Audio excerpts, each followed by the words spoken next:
referring to you, our director of training, John Reuter. He'll say, "Oh, Frank, he's forgotten more than I'll ever know." And it's funny coming from a guy that's like John, who's really, in this deep well. That's right. John's into this really deeply. He's not a full-time repair guy, Right. and he certainly doesn't find himself needing to do the breadth, let's say, of work that I do with the different instruments. So Right. I spend a lot of my memory chips space on remembering parts of old banjos and mandolins and historical stuff and all that kind of thing that really has no place among somebody who's training a bunch of guitar builders. And so those of us who've played around with trying to teach, and in my case with the younger guys here in the shop or my trips to Roberto-Venn, I'm always amazed at the ability of the teachers to pass on the information, and that's something I always try to learn. And in fact, that's really why one of the serious reasons why I go to Roberto-Venn is to learn to teach. Yeah. Because it's important to me to be able to pass along the stuff that I know right here in the shop. We hire guys to come and help out. We have 6 repair people, counting me. Because I have to wear so many hats in the business here, I'm the least effective in doing production work. I just don't have the time. Right. I'm more likely to be the person talking to the public. I consider talking to the public and doing diagnosis as the most experience-intensive thing that we do, because just getting through the emotional content of somebody who has a repair job, understanding what it is that they have in their hands, what they want to accomplish, and then adding that to what I see when I see the instrument in question, and tossing in as much as I can of all of historical and community considerations with the instruments that we're working on. Really important stuff, because that's where a lot of people make mistakes, and that's why we don't send guitar repair to violin shops. Right. Because they'll look at it with violin makers' eyes, and they'll do a repair in a competent way, but in the wrong style, and people will look at it and say, well, who worked on this? It was obviously not a guitar guy. Right.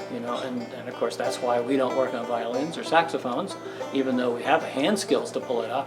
We mess them up. Right. And so learning the sensitivity for all this stuff is really important.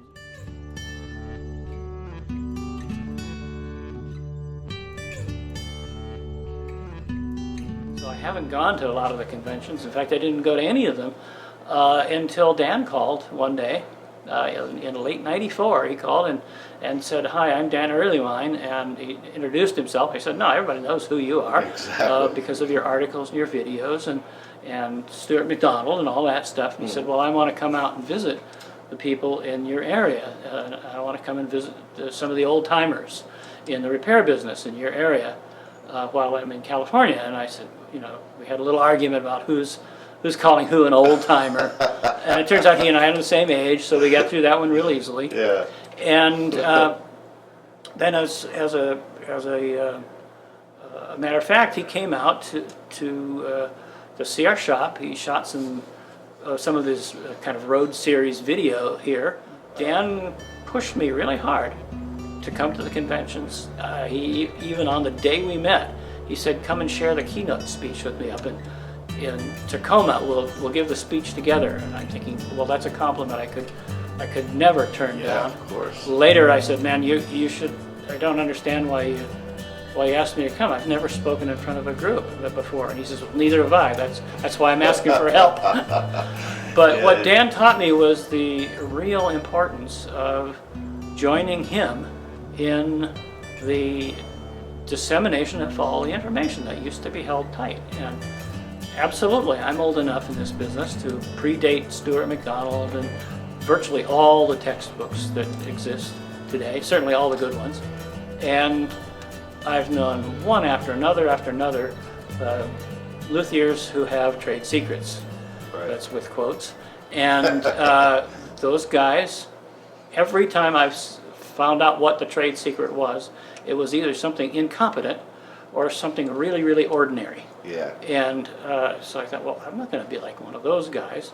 And Dan started showing me the benefit of showing what you know. And so actually it was in '95, I think, William was here because he's a Stanford grad and Yeah. he used to come by.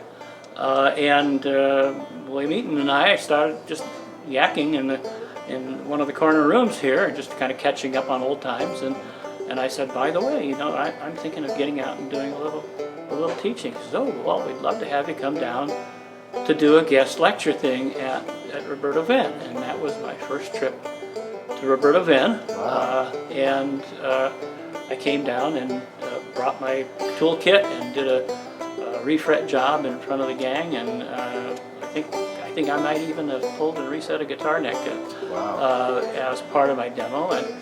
And I don't know that I'm unique, but William has always said, gee, you're one of the few guys I've seen who's able to do the work and talk about it at the same time. At the same time, yeah. And I find that really comfortable to do because I've done that here Right. all my life, really, because of working in a group environment. So you've been going to the school like 1 or 2 times a year. So yeah, just For many add them years. up from '95 to today.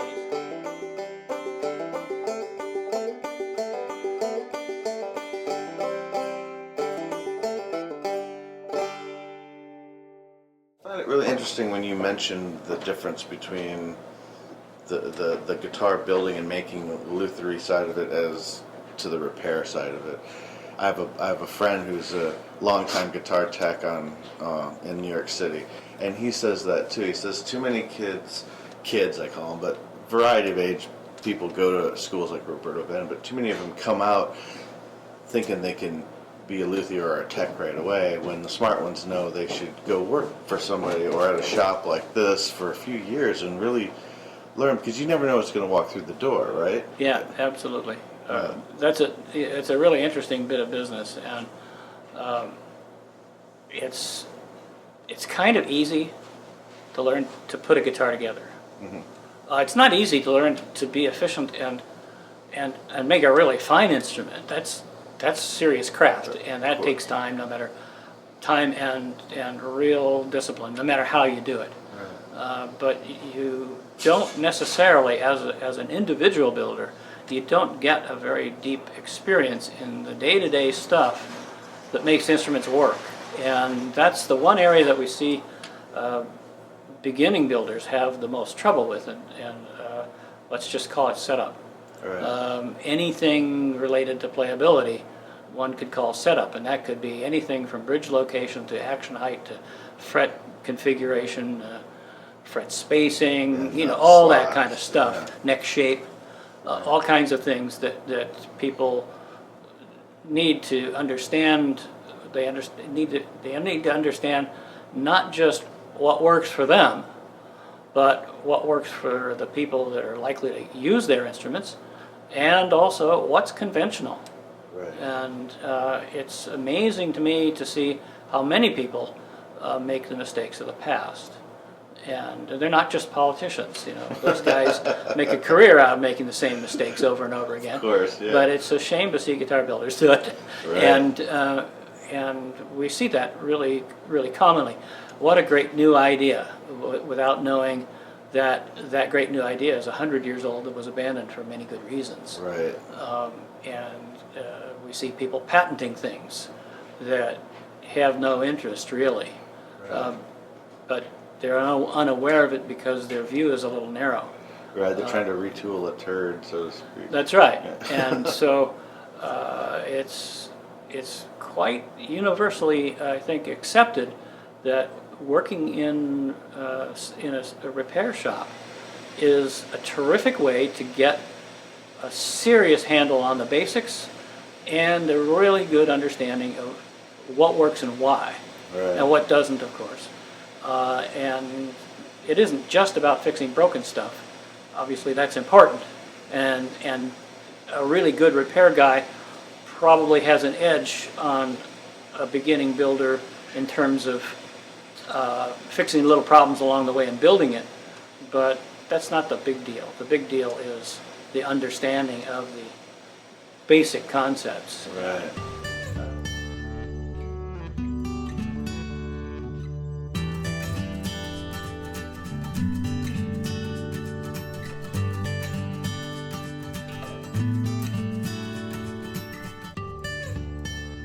And Michi Matsuda is a real special critter. Yeah. He's a guy that was in one of the RV classes I taught. Yes.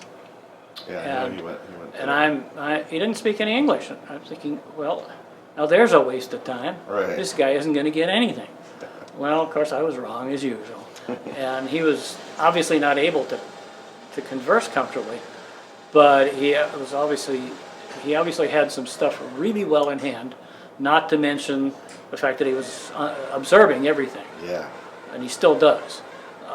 We see him one day a week, and we have for a dozen years now. Wow. We were privileged to help him get his green card and all that kind of stuff. So he's a That's full-time fantastic. local homeowner now, and has a wonderful little son, and he has the best crazy eye for guitars that you've ever He seen. seems like he's really artistic in his pushing the design factor. Well, they're one of the other really successful guitar builders around here is a guy named Jeff Traugott.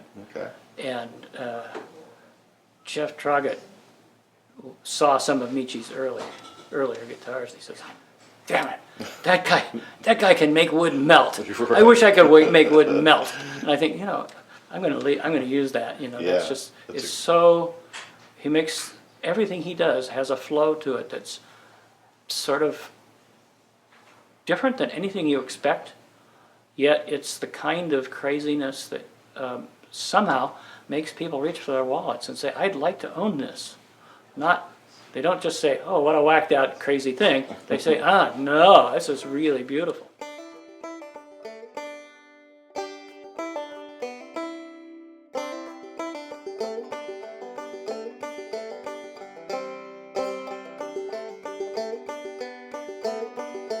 It took me a lot of time to put together this couple thousand pages with all those articles, but I'm still doing stuff, and we're doing things now in a slightly different format for the website here at the shop. I'm going to probably try to get back to adding to the frets.com, but a lot of it is pretty dated in its format.